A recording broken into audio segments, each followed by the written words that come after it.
Have you ever heard about Hollywood's alleged boiled egg test? Well, I'm gonna let Suge Knight explain it to you. Sent me $200,000 while buying Christmas gifts. But when I was in the county jail, I also went to the hole, so I think, but you know, help me out, you know, the burpee program. I'll teach you how to do burpees later on. Yeah, that'd be great. Know, 97 degrees, 90 degrees in the hole, it was yeah. Cool. I heard your show, they can bleep it out, what I'm saying. Yeah, they do. They bleep it out, but really all people are seeing is the ABC logo over and over and over again. Hey, they told me, right? What they told me was that you don't allow people to drink in the audience no more of your show. Well, it's not me, believe me, but the first night somebody vomited in the audience. I found a strange thing.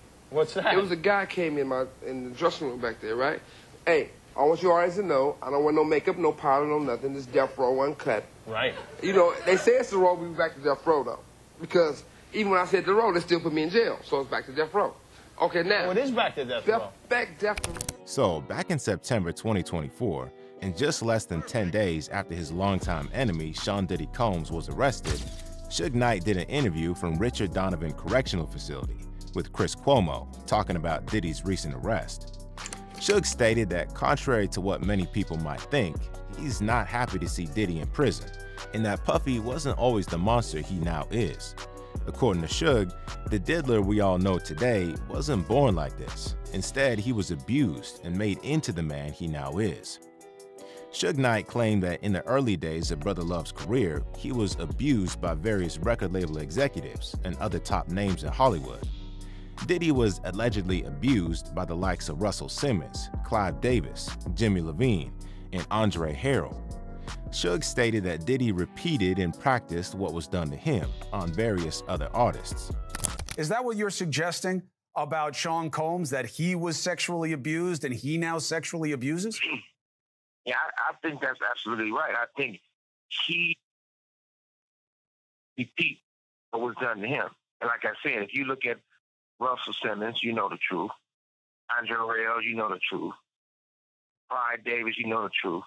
Jimmy Iovine, you know the truth. Before Diddy founded Bad Boy Records and became a successful label boss, he was a young black boy born into a poor family in Harlem. His mother, Janice Combs, was a model and teacher's assistant, while his father, Melvin Combs, was more of a complicated figure. He served in the U.S. Air Force, but he was also an associate of one of the biggest drug lords in all of New York, Frank Lucas. Diddy's father was murdered in 1972, when the young Diddy was only 2 years old. Melvin Combs was shot while sitting in his car because of a drug deal that went bad. Diddy was actually raised as a Catholic. With his father dead, Diddy was raised by his mother and grandma and was sent to St. Michael Academy in the Bronx, an all-boys Catholic school. Now, pay attention because this is where some pretty disgusting things might have happened to the young Diddy. Diddy served as an altar boy in the school. However, back in the 80s, there were some unspeakable things allegedly happening at this St. Michael Academy. And it was so bad that the school was on the FBI's watch list. The feds had their sights set on two people, the principal, who was called Brother Brady, and the chaplain Reverend Lynch, who worked at the school for 12 years. Diddy left this school in 1987, but Brother Brady and Reverend Lynch were both charged with sexual abuse of young boys in 1988, a year after Puffy left the school, which means the abuse was going on while Diddy was a student in the school. The principal was sentenced to prison, but the chaplain wasn't sentenced. In fact, these two men eventually got married in 2017. So, could Diddy himself have been a victim of sexual abuse when he was just a boy? After his time at St. Michael's was over, Diddy became a business major at Howard University. It was also around this time that his journey in the music industry began. During this period, Brother Love was a skinny 16-year-old dancer who was picked by different directors to appear in music videos. Around the age of 16, 17, I started dancing, going to the various clubs, and that was during the time when somebody, a big artist like Diana Ross, Fine Young Cannibals, or even Michael Jackson had a video, the directors would come into the clubs and see all the kids that were dancing and pick various dancers to be in the video. So I got picked to be in some of those videos.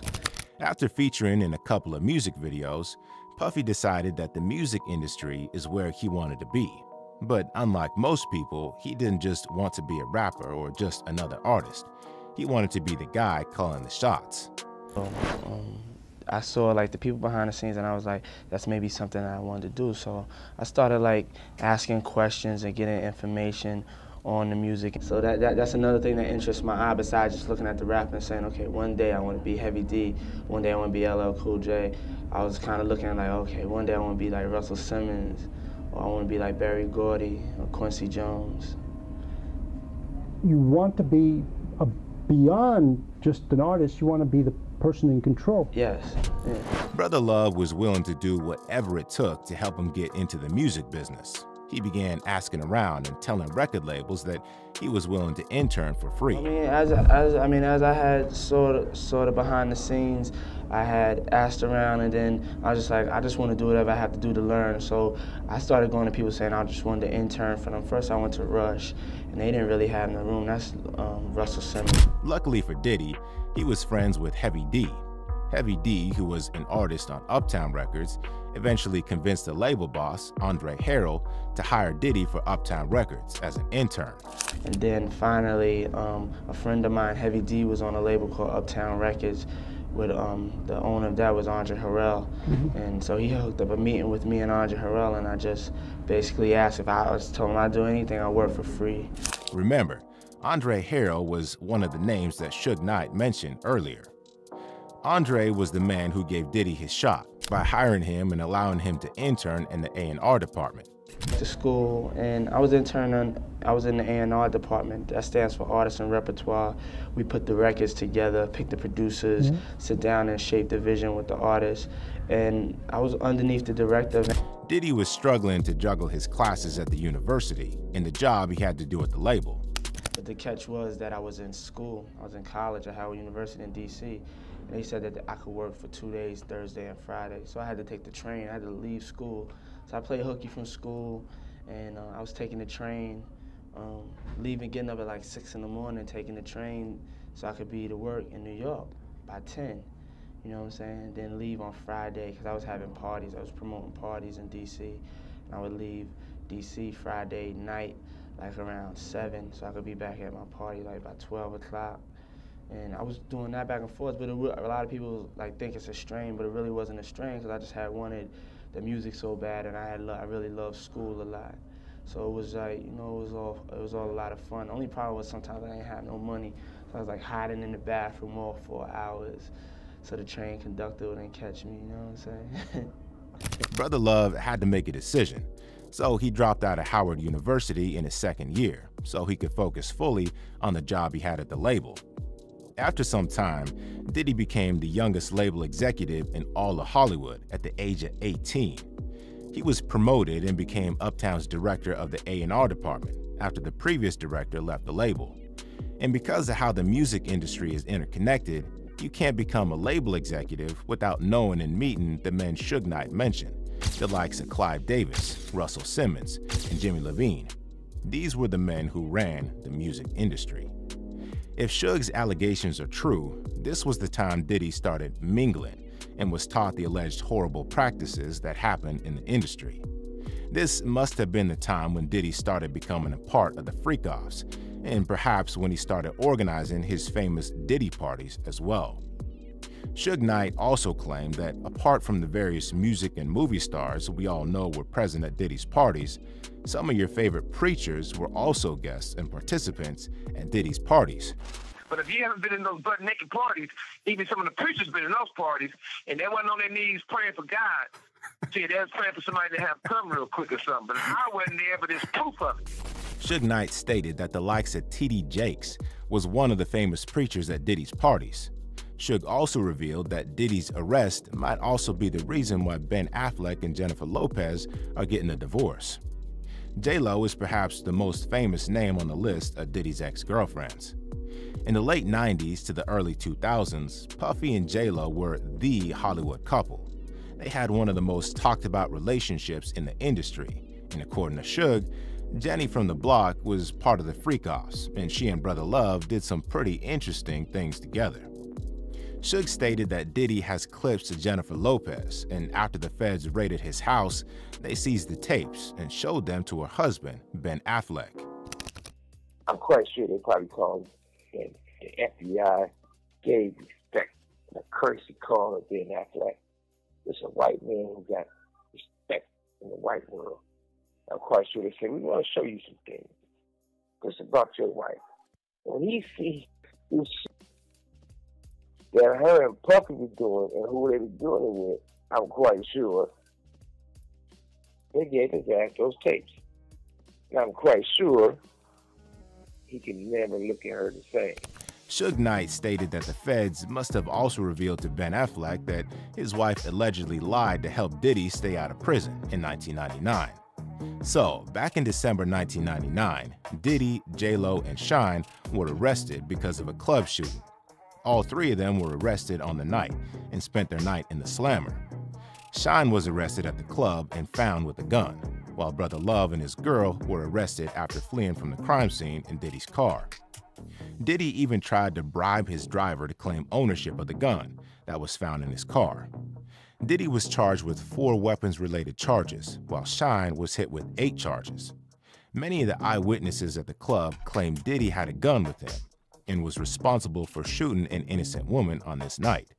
But Puffy denied all allegations, hired the best lawyers including Johnny Cochran, and then allegedly lied and bribed people to avoid going to jail. Diddy avoided going to prison, but Shine's career was ruined, and he spent years in jail.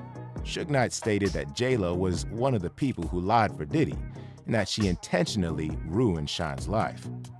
When they go raid Puffy's house, and they get all these videos of J-Lo doing this and J-Lo doing that, and they know the fact that J-Lo lied and said that the gun was Shine's or whatever, and sent that man to prison and destroyed his life, and she knew it was Puffy. After Diddy was arrested, even Shine himself confirmed that Diddy used various witnesses to ensure he went to jail and ruined his life. When I was a 18-year-old kid, just wanting to do nothing other than make my mother proud and make Belize proud and do what all of us want to do, be recognized for our talent and take over the world. I was defending him, and he turned around and called witnesses to testify against me, and he contributed. He pretty much sent me to prison. So that is the context by which you must always describe that relationship. Yes, I forgave, I moved on, but let us not pretend as if I was in Miami for Thanksgiving of brotherhood. This is someone who destroyed my life. According to Suge, this incident with Shine and the alleged freak-off videos are the actual reasons that J-Lo and Ben Affleck are getting divorced. Suge stated that if Ben stays with J-Lo, he would become so broke that she would no longer see him putting on the Batsuit or appearing in movies as Bruce Wayne. He would only be doing Yum Yum donut commercials. I'm quite sure he can never look at her the same. I'm quite sure they heading for a divorce. Because, that's a man who had a good life. Great parents, don't spend a lot of money, ain't tripping out paparazzi. He living his life. He got his own team. She done brought all the extra that motherfucker. He won't out. He stayed married to J-Lo, he'd be broke.